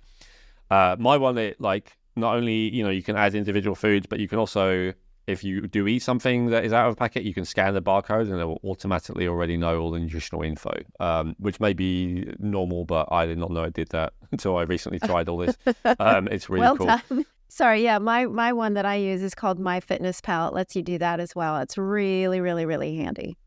Cool, great. So yeah, and go through, does it have a big list of, you know, the protein and then also every vitamin, every mineral and all that? Yeah, so you can see. Let's do that. Yeah. And it lets you set your goals as well, like how many calories you want to eat this day. And it lets you look at it by breakfast, lunch, and dinner. It lets you look at it, you know, as far as your percentages, everything, you know. It's really quite helpful, very handy. Excellent. So yeah, and so So the next step, go straight to that because it will be clear with this one, is to add in any supplements that are appropriate to you based on what we just talked about. Now, remember, just because the app that we just talked about says that you're meeting 100% of your needs, if your genetic test says you need 2 or 3 times as much, then you're still not, right? So you've got to take that into account as well.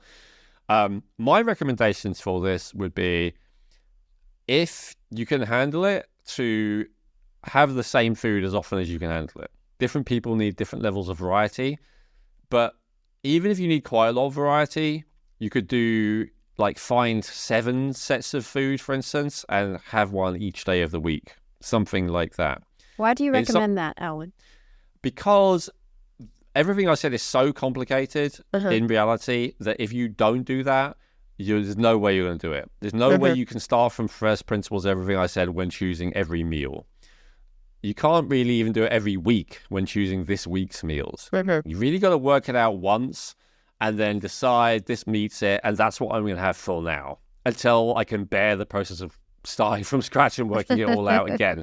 It's just practicalities. Look, if you don't have a job and you don't have, something that consumes time and you're able to dedicate 10 hours a week to this stuff, maybe you can, choose every week what you're going to do. But most people just don't have the time and energy. So I would strongly recommend, if you plan for success, to do what I recommend. And this is very common advice as well for people who want to lose weight and stuff like that. Like, plan ahead, plan what you're going to eat. Make sure that you stick to it. Make sure if you go out that you bring food with you. I recommend and agree with all of that stuff. I 100% agree with you on this one because that's, like I was saying, what I've been doing with, tracking everything, that I've got my, I want to call it safety foods, but the foods that I'm rotating, let's say, because I kind of know where they are. I know how much protein, how much carb, So I mix it up a little bit. Like, my breakfast is always a smoothie, but I'm going to change up the certain fruit that I might throw in. So I've got some variety. My lunch and my dinner, like, I'm using a certain amount of proteins and I'm switching those around. So I 100% hands down am with you on it. And I'll also plan tomorrow's menu the night before so that I know what I'm going to have. Yes, there's flexibility there in case I decide, I want something else. But it's done. And then it's not something, because that's the other part that I've found as well. If I'm so hungry because I haven't planned it, then that can potentially set me up for failure because I'm going to reach for the first thing. And it might just throw me off. Yes. And I'll tell you, if you really want to plan for success of this and you can bear it, a lot of people just have the same thing every day. I think very highly successful people often do that. Because I think their justification is it's just one less thing to think about. What am I going to eat today? If every decision you make is worth $1 million, you don't want to waste one of those on, do I have this or this for lunch? You just, stick to what you know. But I think it's good advice, so long as you follow these criteria. Now, the counter argument to that often is, you need to eat a variety of foods.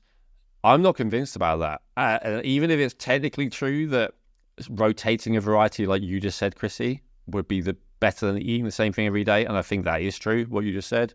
But I think doing this and eating the same thing every day is going to be a hell of a lot better than what most people do when they just eat, based on whatever's available, whatever they feel like or whatever.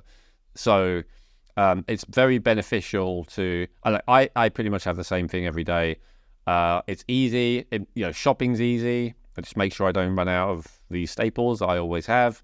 Preparing food is easy. I prepare it for, whatever period, and then it's just there, and I just know I need to make more, I need to order more, whatever. Like, it's very, very simple. It's also very simple to do it for someone else, if that's the way you do it. Now, some varieties absolutely fine, obviously. Like, for instance, if, you enjoy meat, and then one day it's beef, and then one day it's lamb, and one day it's chicken, yes, it will change the macronutrient ratios and the micronutrients a bit, but it's totally fine. So of course you can do that. But I would recommend stability. The other reason I'd recommend stability is it is good for your digestion. A lot of those older systems that we talked about, like the TCM system, the Ayurvedic and stuff like that, they talk about how the liver likes routine. It doesn't like it to, random, a bit here, a bit there. Obviously, if you have different work shifts you have to do, if you're traveling around the world and stuff like that, then you're not going to be able to do that. But as well as most people don't. Most people have pretty routine lives. So I would say, have a routine eating schedule along with it. It all depends on, whether you see food as fuel or entertainment. And you might say that, I'm being hypocritical here because I said you have to enjoy it. But my point is it needs to be fundamental fuel for a life that you enjoy. Like, you want to enjoy what you eat because you want to enjoy everything you do. You want to enjoy what you eat. You want to enjoy the people that you connect with. You want to enjoy the work you do. You want to enjoy the exercise you do. You want to enjoy everything. But life should not be about looking forward to the next meal. That means that food has been overemphasized. It's treated too much like entertainment. So I would strongly recommend seeing it ultimately as a fuel. It's not a fuel like you're a robot. It's a fuel like it's the fuel for a wonderful life of enjoyment. I'm not against that at all, but that's its primary purpose, right? And so if you need to vary it so that you continue to enjoy it, then fair enough, do that, right? But I would only vary it as much as you need to enjoy it. I would not believe that you have to constantly be eating different things. I wanted to ask you, because one of the things that came up for me, especially when I was tracking and I was looking, was about my fiber intake. So I wanted to ask you, the importance of the amount of fiber that somebody's getting and how much they should do on a daily basis. I didn't talk about this because it is so variable. Right. There are so many studies saying it's so variable. Mm-hmm. The mainstream thing, if you Google it, is fiber is good, fiber helps constipation. The evidence doesn't really back this up. There are loads of studies that show it is not good for some people. So fiber is food for bacteria. This is a bit of a minefield. Well, it depends. So there's insoluble fiber. Insoluble fiber is as basically being like a brush to move things through. Soluble fiber is food for bacteria. Is that a good thing is a question mark. One reason why it's certainly not a good thing is if you have too many bacteria in your small intestine. Then soluble fiber is eaten by them and it just make things worse. Even if you don't have that, and the majority of people don't have that, it feeds organisms. Sometimes it feeds the wrong organisms as often as it feeds the right organisms. That, to me, this is why, I read a great book on this called The Fiber Menace, and it's a very strong case for why fiber is bad and unnecessary. And they cite loads and loads of studies where people basically have better digestion, better, health outcomes of all types when they don't eat fiber and remove fiber. Did that convince me that fiber is bad? No. They convinced me that fiber can be bad, right? It depends on the situation. Distinction, There are also people these days who are eating carnivore diet, a lot of them, which is no fiber, zero fiber for years. Some of them have great digestion. Some of them cure their digestive issues by not having any fiber, right? So again, I think it's very, very variable. And that is why I would put it in the category of the thing I was talking about right at the beginning, which is resolved digestive issues, resolved digestive infections. If you do those things, then you will be okay with fiber, but I'm still not convinced that fiber is something that you should be focused on. I think it's just part of a natural diet, and even if you have zero, a lot of people feel better with zero, so I'm not bothered about it. Well, I'm glad you mentioned microbiome because it's a big word out there, and I was going to ask, about foods for the microbiome and should we be eating for that? But so I just, want to ask you, where does that come into play? You could probably guess my answer based on the previous point, but so the truth is there's a lot of compounds, and I've really discovered this fully, I would say, while investigating the carnivore diet, which I never did. But again, I believed them when they said it was healing them, right? And there's a lot of people doing it. So one of the many things, obviously, that's completely absent from a carnivore diet is fiber. But one of the other things is all the plant chemicals, right? So your phytonutrients, that they're generally called. So there's, polyphenols and there's flavonoids and all the rest of it. But let's look at a classic piece of dietary advice these days, but actually that throughout most of our history was not recognized as accurate, and that's the idea of eating the rainbow, right? So a bit of this, a bit of this, a bit of this. If you dig into this enough, what you find is that the one that really likes you to eat the rainbow is actually more the organisms inside you. Because, according to the carnivore system, all of these things, your polyphenols, your flavonoids, all the rest of it, and then also the more obvious stuff like your lectins and your oxalates, etc., are all poisons. And it's kind of true. And yet, a lot of the time, there are all these studies saying that they're beneficial. This flavonoid is good for this polyphenol is good for that. And so who's right? Right? Is it a poison or is it beneficial? Again, I think it's both, and it depends on context. And I think the kind of missing link to understanding is a lot of the time that actually it's the organisms that utilize or consume these different compounds or interact with them in some way. And that's why for one person it's bad and one person it's good. And so that's not always the case, but it's always a factor. Even when the compound has a direct effect that's not organism-based, it also will have an organism effect. This is something that you see in the NutrEval, for instance, like a lot of the markers that they're using with the urine to see how you're doing with various things are related to how the things that you eat interact with organisms. So I would say that the idea that a strong color is good for you is not proven, even though we act as if it is these days. I'm actually more inclined with the opposite perspective, that the bright color is the plant's defense mechanism to try and stop you eating it. And not just you, any animal. Do the brighter colored plants have more vitamin A in them? Yes, but not always. Not always. Like okay. the berries, for instance, tend to be quite brightly colored. The berries are low in vitamin A. But yes, vitamin A, it's a good point, is the number one plant pigment, which I would say is actually pretty toxic in its carotenoid form.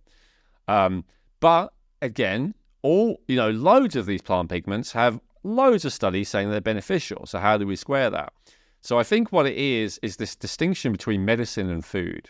So there are all kinds of things which are beneficial in certain quantities, in certain contexts. One example, because they kill bad organisms, just because they kill them, right? So your garlic, your oregano, your grapeseed extract, your wormwood, all these different things, they can literally make you well when you're sick because they kill organisms. Right. There are other classes of plant compounds which make you well because they feed good organisms or they support good organisms in some way. There are some compounds which are poisonous, but if you have the right organisms inside you, they will turn it into something wonderful for you. But you may not have those organisms, which is why some people feel great on them and you don't. And so it's a bit of a minefield. I was just going to say that. The idea that we already know that microbiome is like a settled science is absurd. I think it's very young area of inquiry. I think the fact that people thrive on these completely different diets that have completely different, that would create completely different microbiome profiles proves it, right? There's these, not all of them, but there's some really healthy carnivores, there's some really healthy, vegans, whatever. That proves, because they're going to have completely different microbiomes, right? Completely different organisms in there. And yet they're both doing well. There is not any uniformity. There is not, this person is really healthy, and so therefore they always have high levels of this organism. They always have really low levels of this organism. We haven't cracked that yet. Like we have cracked it reasonably well with genetics. That's why we're able to do genetic insights. We're able to say, look, you got this and this and this and this SNP, you're very likely to have this. And it's high level of accuracy. With the microbiome, there's not that high level of accuracy. It's really case by case. And that's why right at the beginning when I talked about the small intestinal bacterial overgrowth, that I recommend working with a practitioner because it's so case by case. You can't just say, you have too much of that, so you should take that, because that might affect this, and it's like a knock-on effect. It's like a really difficult, complicated structure. If there is a simple solution to it, it hasn't been found yet, or if it has been found, it's been found by someone that's so small that even I haven't heard of them. So there are no hard and fast rules of this stuff. So in terms of the microbiome, I would say take the advice about it that is general with a pinch of salt, but take advice about it that is specific to you and your tested microbiome from a professional who knows what they're talking about with a good amount of credibility. I'd certainly try what they have to say, but I would not, this thing is good for your microbiome, so take it. Right. It may be, it may not be. We have no idea yet. Yeah, what this is really like, just out there in these flashing neon lights for me is that we're all so individual with our own genetics, with our own diversification, even within our cells and ourselves. So that really we need to take a deeper look and go internal for us and see how everything is responding to us and go from there. And you can see why the Feel Younger diet will never be as popular as the Atkins diet or the paleo diet or anything else, because it requires you to think. It requires you to investigate. And I realize, a lot of people don't have the energy, they don't have the time or whatever. But I would strongly encourage you, if you're watching this, listening to this, and you feel like you don't have the energy all the time, ask yourself what results you're getting from the diets that you're eating now and all the diets that you've tried. If you're happy, then great, obviously. But if the simple, one-size-fits-all diet plans have repeatedly not worked for you, then try this, because I feel like the answer here, and if the answers aren't here, that's because you have digestive issues and you have, maybe infectious issues that you need to resolve, like I talked about, which is beyond the scale of what we're talking about. But this is what it's really about. Absolutely finding out what works for you individually. That's what I loved about Genetic Insights. I wish we had something like Genetic Insights that could look at, maybe your microbiome and your genetics and evaluate it all together and tell you this is just what you should eat. We'll work on it. But for now, unfortunately, you've got to work it out yourself based on, real life experimentation. No, this is really, really good. I want to, just kind of turn it just a little bit and ask, because there'll be some people out there that will, they just find it so difficult, or they can't make the healthy choices and stick to them. So why would that be? There's a few answers for that. We've talked about personality. I think we're going to do more on it. So there's particular personality types who just are prone to self-sabotage. So they do it in all areas of their life, which means that they will also do it with their foods and whatever. There are complicated mechanisms behind that I won't go into this episode, but I will do in another episode. And so that could be why. However, if you only do it with food, or primarily do it with food, let's just say, that's probably not what it is. And so I would say the number one reason, I'll just give one, although there's several. The number one reason is because people just want to feel good. And so that's why I call this the Feel Younger diet, not the Look Younger diet, because that is my primary focus. And so the only distinction here is really between short-term and long-term, right? Feeling good short-term and feeling good long-term are different strategies. Feeling good short-term, if you are in a particular environment, is just taking methamphetamine, maybe taking an opioid. That's the quickest route to feeling good for you, me, or anyone. I do not recommend it. I very strongly condemn it. But my point is, that's all you're into, right? And that's different flavors, right? For some people, feeling good is sex. For some people, feeling good is whatever. It's generally all the addictive kind of stuff. However, it sounds like I'm being you got to toughen up, stop being focused on feeling good. No. As we have or will talk about in the episode where we talk about bioenergetics, I really feel like one of the fundamental things that's wrong with us is we are not nearly focused enough on pleasure, specifically a feeling of pleasure and enjoyment in our own body. And if we really get that, then a lot of problems, and in fact, even a lot of health problems, will just fade away. So I'm not saying that your desire for pleasure is immature or lazy or whatever. What I'm saying is it requires a different strategy. And so one of the fundamental prerequisites for a constant feeling of pleasure in your body is enough energy. You cannot feel consistent. I'm not saying always, my constant might not be the right word. Consistent. You cannot feel pleasure in your body most of the time, let's say, let alone all of the time, if you are depleted in energy. So you have to get energy. Is there more to it than that? Yes. I mean, we did, 2 episodes about feeling good, already, and I'm sure we'll do more. There is more to it than that, but it's the starting place. So if you eat in a way that doesn't provide you enough energy, what will happen is you will either not do stuff, you will just live a lazy life, or a withdrawn life, maybe a depressed life, however you want to put it, a low energy life. Most people don't do that. Most people go for the other option, which is they stimulate stress chemicals. And this is usually, not done consciously. This is an unconscious choice, again, based on maybe childhood imprinting factors. And so they go for stress. Now, when you're in a stress state, the best you're going to feel is like strong and powerful and successful and, I guess there's a word for it, like you've achieved something, but you don't really feel that feeling of pleasure in your body. And so sooner or later, eventually, whether you have a bad day and you're all stressed and worried and feel like a failure and a loser and all that, or if you have a great day and you feel on top of the world and you feel like you've really conquered it today, either way, it's not a really pleasurable state. And at some point, you're going to want to be in a pleasurable state. And if you're not, into heroin or that kind of really, really bad stuff, you're going to go for food. And food is going to be the thing that gives you pleasure. And so therefore, your focus is going to be, I need to feel good in my body right now. What can I eat that makes me feel good?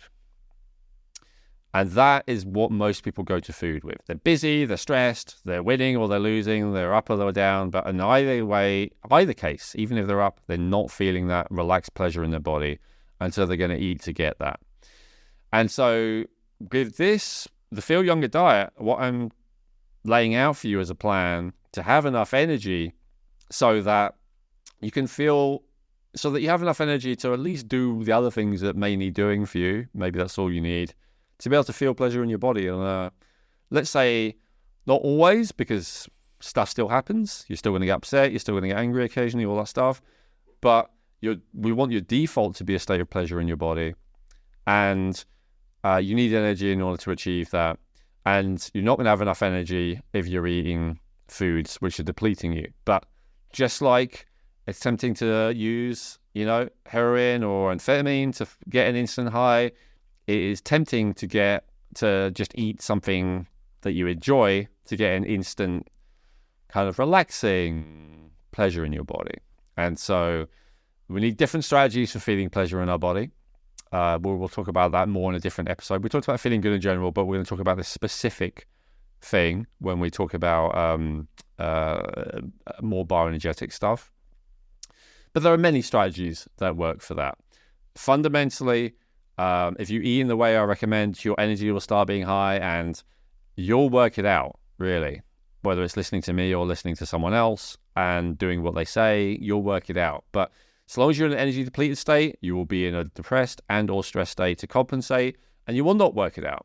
So, I said there's more to life and health and energy and all the rest than eating, and it is true. But it is true that you're only as strong as the weakest link in your chain. And if you are eating to calm yourself down and feel some pleasure after being stressed all day or while being stressed all day, as most people are, you're not going to get there.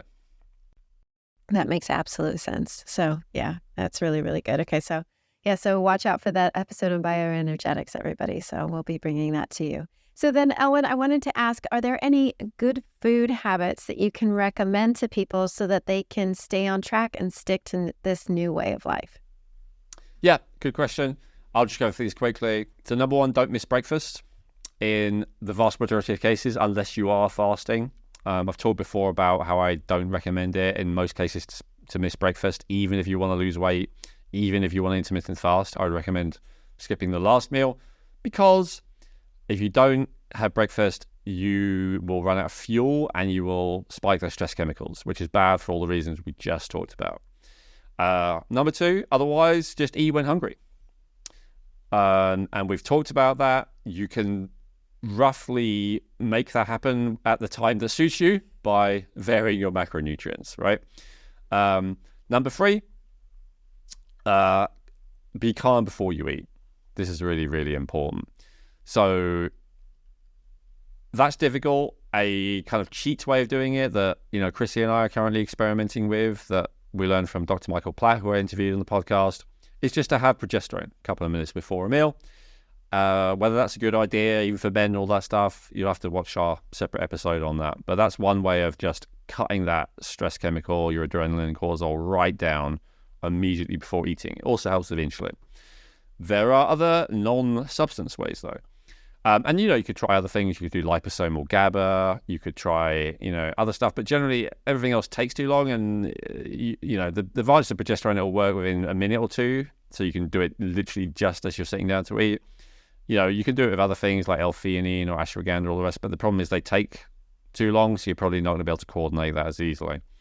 So other things are really practical things. So prayer before a meal is a way of calming down, reducing your breathing, changing your focus. That's great.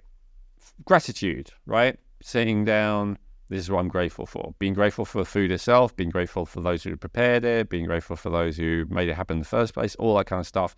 It's a good habit from a spiritual perspective, but it's actually also practically, it gets you into the best brainwaves to be able to most receive your food. Any kind of breathing practice that calms you down is yet another thing, which is, really, really good. And also gentle exercise, not intense just before you eat, I would say, because again, intense exercise gets the stress chemicals, but a little bit of gentle exercise, your yoga, your qigong, your tai chi, anything like that, that, relaxes you would be really great as well. But key thing, relax before you eat. Everything I just said could all be done within a minute, right? I'm not talking about anything too crazy. You can breathe in a minute. You can just do a little prayer or gratitude thing within a minute. Chewing food thoroughly. So in the same way that no matter how good what you eat, it's not going to be great if you have too much. No matter how good you eat, it's not going to be great if you just swallow it in large chunks. I have to there's just a quick anecdote. When we had our puppy, when he was very, very little, he went and he just swallowed a chicken drumstick whole. It came back out the front end because it just had to, but there is, yes, it's an art to chew your food well so that your digestive system can actually process it well. Well, yeah, and I know you're kidding, but I mean, I think we do get the wrong idea even by looking at animals. Like, a dog has such a strong stomach, they absolutely can swallow a big lump of meat and they will break it down. And ditto with a lot of carnivores, right? They can just swallow food, they barely chew it. The other end of the extreme, like a very herbivorous animal like a cow, they're literally chewing all day, So us humans are somewhat in between. We don't want to be chewing all day, but we don't want to be just swallowing food either. So that's another one. The kind of classic one that's recommended in things like Ayurveda is 40 chews per bite, something like that. Do I always do that? No. You can get obsessive about this. It's like with a lot of things, it's nice to try it a few times just to be consciously aware and to do it and then go back to being unconscious and you'll improve it a bit. The key thing about that, though, is the previous recommendation. If you have calmed yourself down enough, then you should chew more. You should also eat more slowly. You should also eat with more, awareness, with more, pauses. So you're more likely to be aware if you've had enough, right? As we talked about earlier. So the calming down and becoming more aware is really the key thing. And then, do stop eating before you feel full, right? Once you feel full, it's kind of already too late. So either do it kind of the way that Chrissy said about portion, right? You choose beforehand how much you're going to eat, and then that's how much you eat, and that's it, and no more. Or at the very least, check in with yourself about, am I close to being full?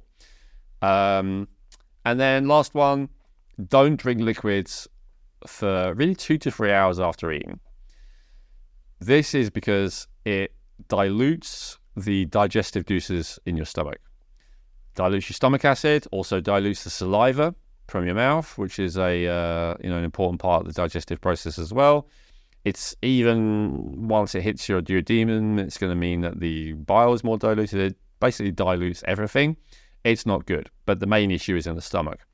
That's why we say 2 or 3 hours, because that's roughly how long it takes for the stomach to empty.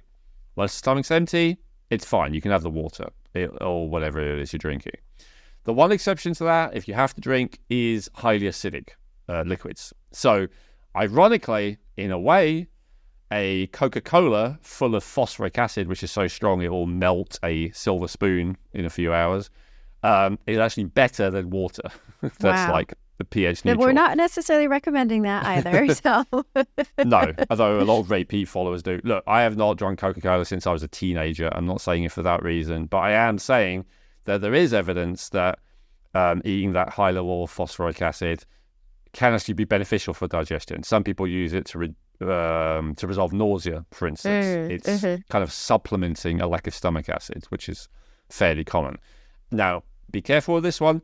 Some people have too much stomach acid. If you have an acidic beverage and you feel worse, then don't do it again just because I said so. But if you feel better, a lot of people do. If you want to have water, then this is just the advice of having some lemon juice in it. You know, lemon juice is pretty acidic. They'll acid it up. Other things, you know, commonly like kombucha and kefir, the water one and stuff like that, that are fairly acidic. It's still not ideal, but it's not as bad as throwing a bunch of, you know, pH neutral or even alkaline liquid in there, which will interfere with the digestive process even more. Ideally, just wait.